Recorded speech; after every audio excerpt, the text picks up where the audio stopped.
Happy birthday, and may every day be another wonderful secret. Imagine receiving a card with that cryptic message. Now, imagine it's for your 50th birthday, sent by none other than Donald Trump. And inside, next to the message, is a hand-drawn outline of a naked woman with the signature Donald scrawled right in her pubic region. This isn't a scene from a political thriller. It's the bombshell allegation at the center of a political firestorm that has reignited one of the darkest conspiracies of our time. This bizarre and salacious birthday card, allegedly sent from Trump to the infamous Jeffrey Epstein back in 2003, has triggered a chain reaction of epic proportions. It has pitted Trump against the mighty Rupert Murdoch media empire, caused a civil war within the MAGA movement to suddenly cease, and forced a dramatic reversal on the release of Epstein's secrets. Today, we're diving deep into this chaotic saga. What exactly did this letter say that made Trump threaten to sue Rupert Murdoch's ass off? Why did Trump, after weeks of dismissing the Epstein issue, suddenly vow to unseal bombshell grand jury testimony? And is this a genuine move towards transparency, or the most masterful political diversion we have ever witnessed? The story explodes into public view thanks to a report from the Wall Street Journal. They claim to have seen a leather-bound album, a collection of birthday wishes compiled for Jeffrey Epstein by his accomplice Ghislaine Maxwell before his first arrest in 2006. And nestled among the well-wishes was Trump's alleged contribution. The report describes it in painstaking detail, a typewritten note with the ominous, wonderful secret line. But the part that sent shockwaves was the drawing, a simple marker outline of a woman's body, with 2 arcs for breasts and, in the place where you'd least expect it, the signature, Donald. The letter also reportedly contained a bizarre, imaginary conversation written in the third person. Imaginary Donald says to imaginary Jeffrey, "We have certain things in common, Jeffrey." Jeffrey replies, "Yes, we do, come to think of it." The exchange concludes with Donald stating, "Enigmas never age, have you noticed that?" To which Jeffrey supposedly agrees. Trump's denial was immediate and ferocious. In a statement published within the very same Wall Street Journal article, he declared, "This is not me. This is a fake thing. It's a fake Wall Street Journal story.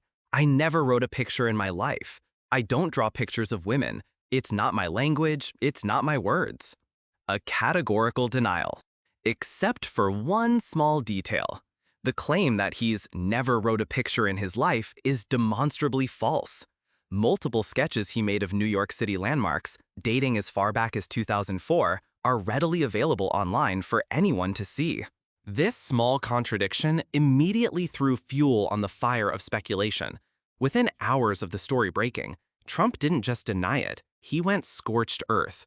He unleashed a tirade on his platform, Truth Social, painting himself as the victim of a vast media conspiracy. The Wall Street Journal printed a fake letter, supposedly to Epstein, he wrote, his digital voice booming in all caps. "These are not my words, not the way I talk. Also, I don't draw pictures. I told Rupert Murdoch it was a scam, that he shouldn't print this fake story. But he did, and now I'm going to sue his ass off, and that of his third-rate newspaper."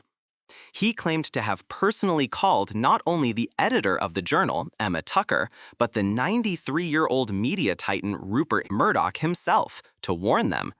According to Trump, Murdoch promised to take care of it, but was seemingly powerless. This threat of a lawsuit is more than just a legal challenge. It's a declaration of war against a former ally, a media kingmaker whose outlets like Fox News were instrumental in Trump's rise.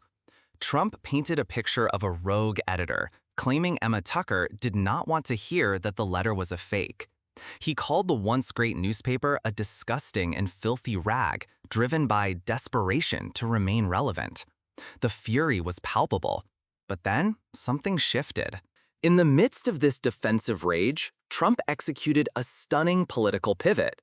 He turned the entire narrative on its head. Instead of just defending himself against associations with Epstein, he went on the offensive.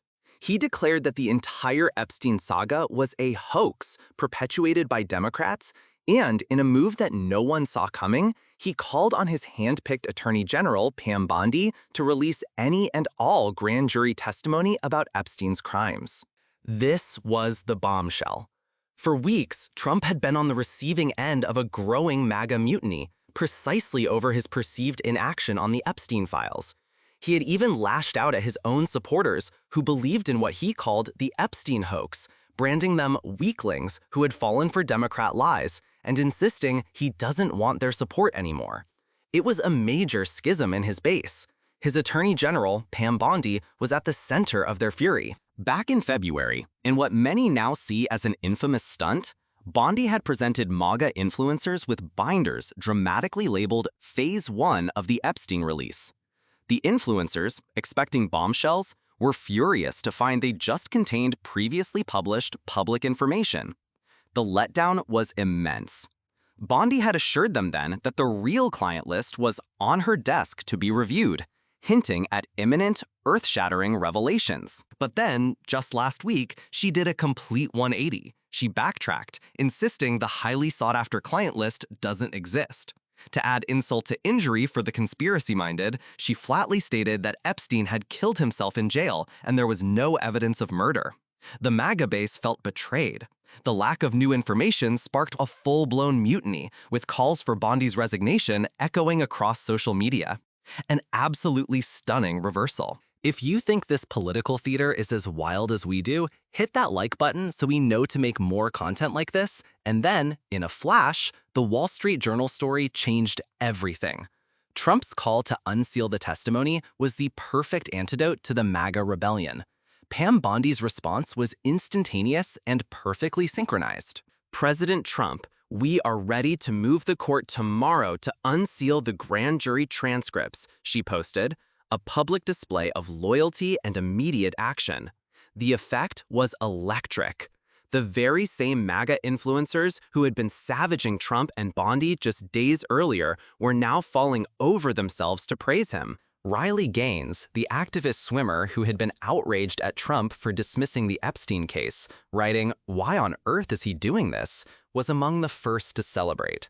"This is fantastic news," she wrote. "I imagine the Democrats will be eating their words." Representative Marjorie Taylor Greene, another prominent critic of the administration's handling of the Epstein saga, followed suit.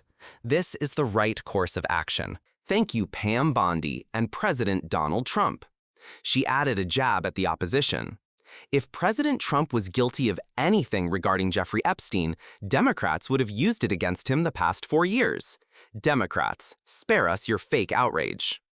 Charlie Kirk, the conservative commentator who had dramatically declared he was done talking about Epstein in a show of loyalty just a week prior, was now back in the game, sharing Trump Jr.'s celebratory post that simply read, "LFG, let's fucking go."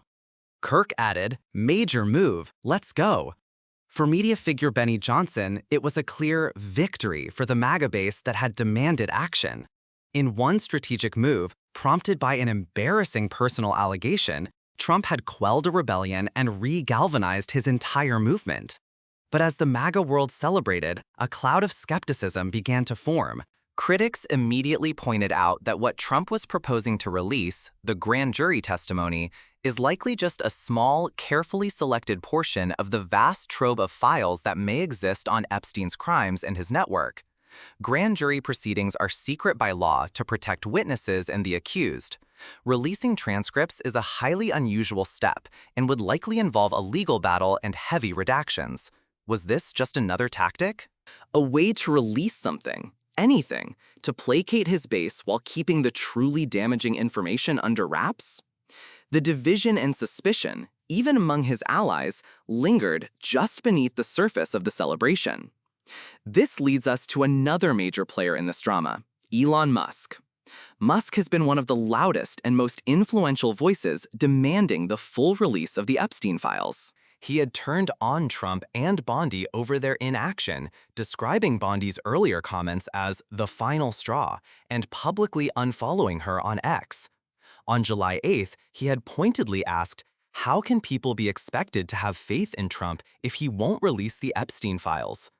He had even briefly posted, before deleting and apologizing, a comment suggesting Trump was hesitating because he's in them. But in another twist, the sheer strangeness of the Wall Street Journal's letter seemed to win Musk over, at least partially. Responding to the story, Musk stated simply, "Yeah, the letter sounds bogus." His journey from accusing Trump to defending him against this specific allegation encapsulates the dizzying confusion surrounding the entire affair. Everyone is being forced to pick a side, often with incomplete and contradictory information.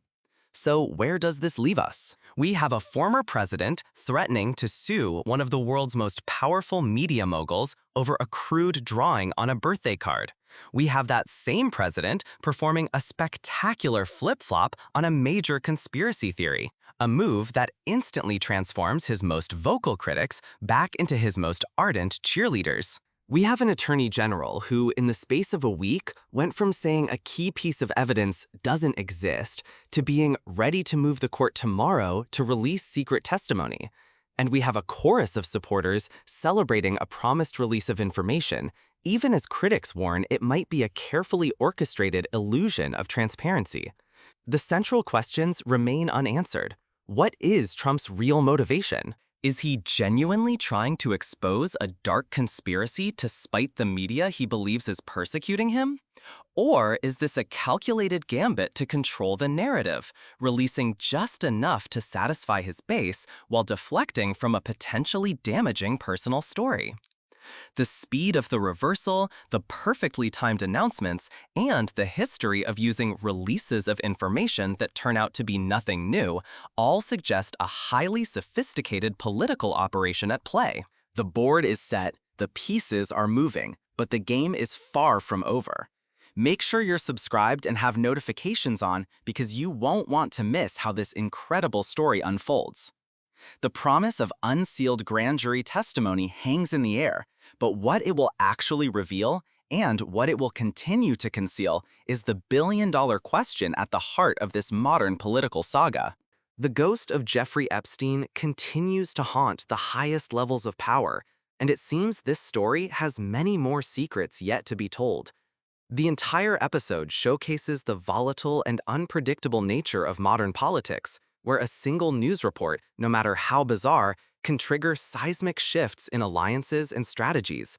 The focus has rapidly moved from the content of the alleged letter to the political maneuvering it has unleashed. Trump's ability to turn a potential scandal into a rallying cry for his base is a tactic he has honed over many years. By immediately framing the story as a fake news attack from a hostile media and coupling it with a bold, proactive promise to his supporters, he seized control of the situation. He didn't just deny, he counterattacked and changed the subject all in one motion. His supporters, who were feeling neglected and betrayed, were suddenly given a new cause to champion. Their leader was not only fighting back against the deep state media, but was also finally delivering on his promise to expose the Epstein network. It was a masterclass in political jujitsu. However, the underlying issue hasn't gone away. The questions about Epstein, his clients, and the circumstances of his death are more potent than ever. The promise to release grand jury testimony has now raised the stakes significantly. If the released information is substantial and implicates powerful people, it could validate Trump's move entirely. But if it turns out to be another Phase 1, a collection of already known facts or heavily redacted documents that reveal little, it could backfire spectacularly, deepening the mistrust and making him look manipulative. The credibility of Pam Bondi is also on the line. Her rapid-fire changes in public statements have left many wondering whether she is acting as an independent attorney general or simply as an instrument of Trump's political will. The integrity of the entire process is now under intense scrutiny. This story is no longer just about Trump and Epstein.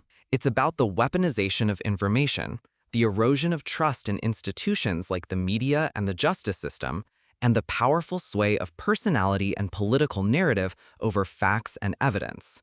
It's a drama playing out in real time on social media and cable news, with each new post and statement adding another layer of complexity and intrigue. As we await the next move from the Trump camp, the Murdoch empire, and the courts, one thing is certain. The fallout from this strange birthday card is far from over.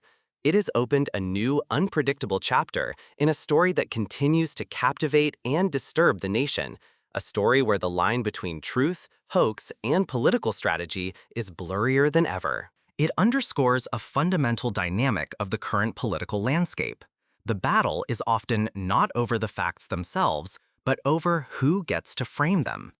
For now, Trump has seized the frame, turning a potentially embarrassing personal story into a populist crusade for transparency.